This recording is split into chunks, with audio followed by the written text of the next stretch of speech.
You're so explicit there.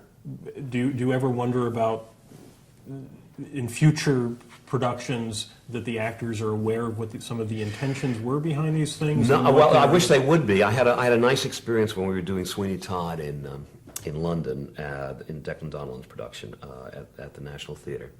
And Alan Armstrong, who played Sweeney, I was rehearsing him and the quintet in the letter writing scene. And I worked out when he dipped the pen in the thing, and when he wrote, and when he signed, and when he grunted, and when he giggled, and all of that, to go with the quintet singing, because I work out everything in detail. And he's an aggressive fella, and he actually turned and he said, "You mean you thought these things out when you were writing this down?" He thought that was that kind of stuff, when you dip a quill pen, it is worked out during rehearsals. I said, yes, of course.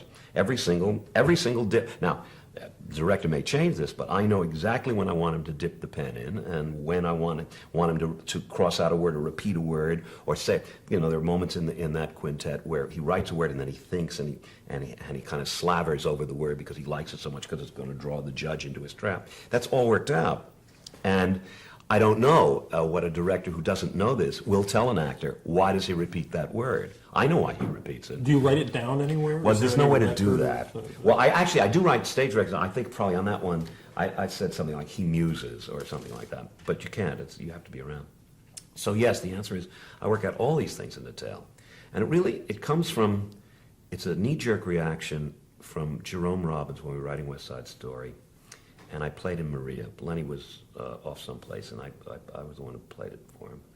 And he said, "Well, what do you see happening on the stage?" I said, "Well, Tony is singing this love song to him." "Well, what's he doing?" So Jerry's starting to get, blitzed up. And I said, "Well, I mean, he's singing. He's full of emotion." He said, "You stage it."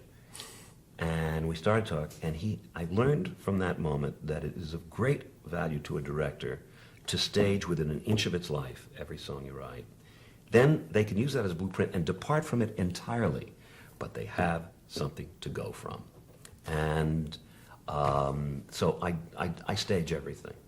And I tell my collaborating director what I intend, but he doesn't, and often won't, pay any attention to. I worked out the whole opening of the second act of Sweeney, which is the so-called beer garden scene where Mrs. Lovett is serving 27 people at once. I worked out what each customer, the one that was overpaying, the one that underpaying, the one that was drunk, the one that was a glutton, et cetera, and I had them at different tables. And Hal said, "I think it'd be," but I worked it all out, and Hal said, "I think it'd be much better if they're all at one table." So my basic scheme, Hal completely changed, but the details are still there for him to tell the actors.